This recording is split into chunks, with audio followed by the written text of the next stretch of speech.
அவர் தாடி வச்சிருக்காரு. தாடி கூட வந்து எனக்காக தான் வச்சிருக்காரு. அம்மாக்கு பிடிக்காது. வயசுல வந்து தாடி ஷேவ் பண்ணிட்டு வந்துட்டாரு சார். ஏன்னா அதுக்கு முன்னாடி தான் ஷேவ் தான் இருந்திருக்காரு.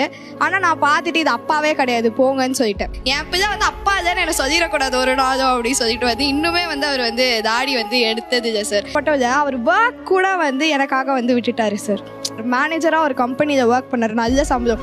அம்மா அப்பா 2 பேருமே ஒர்க்கிங்ஸ் இருக்காங்க. ஹாஸ்பிட்டலில் வளர்ந்துருக்கேன், ஆஃபீஸில் வளர்ந்துருக்கேன். அப்புறம் க்ரீச்சில் விட்டாங்க.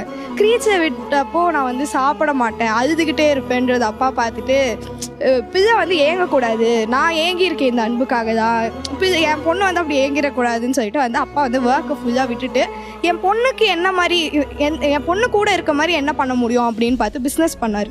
ஸ்டார்ட் பண்ணார். சூப்பராக போச்சு. கோவிட் வந்துச்சு. கோவிட் வந்தோன்னா அகேன் பிஸ்னஸ் ஃபால் ஆச்சு.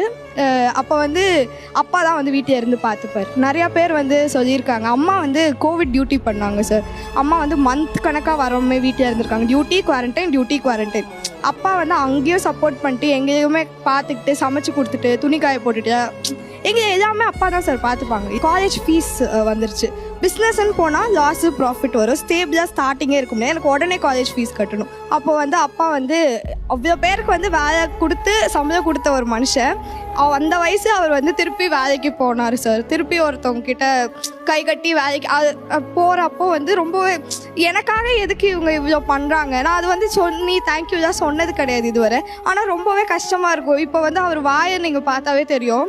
ஃபுல்லாக இங்கே ரெட்டாக வந்து ரொம்ப ஓவராக அல்சர் ஆகி ஃபுல்லாக அந்த ஓவர் அல்சர் ஆனால் அப்படி தான் ஆகும். இப்போ திருப்பி இந்த மாதிரி ஒர்க் போகிறனால வெயில் அலையிறது, சம்டைம்ஸ் இந்த ஸ்டாக்லாம் வந்து தூக்கி வைக்கிறது, அட்மினாக ஃபார்மா கம்பெனியில் வேலை செய்கிறாங்க, அந்த மாதிரி தான் வைக்கிறப்போ பிடிச்சிக்குது. அந்த மாதிரி தான் வந்து வீட்டில் வந்து இருக்கப்போ எனக்காக தானே இவங்க பண்ணுறாங்க, இந்த வயசில் இவங்க பண்ணணும்னு அவசியமே இல்லையே.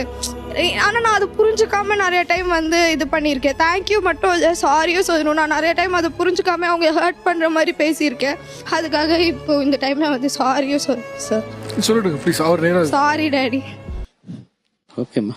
உன்முகம் பார்த்தால் தோணுதடி வானத்து. அதான் 8 மந்த்ஸ் அவங்க அம்மா ப்ரெக்னெண்ட்டாக இருக்கும்போது சிக்கன் குனியா ஃபீவர்னு வந்துச்சு.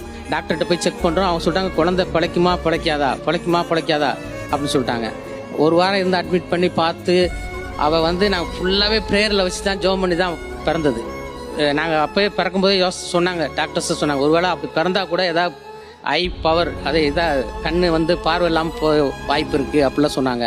ஆனால் கடவுள் வந்து நல்ல முறையாக எங்களுக்கு பாப்பா கொடுத்தாரு. பொண்ணுக்காக வேற என்ன செய்ய வாழ்க்கையில் வரமா வந்தம்மா வாஞ்சையுள்ள தங்கம்மா சித்தரும்ப நசுக்காத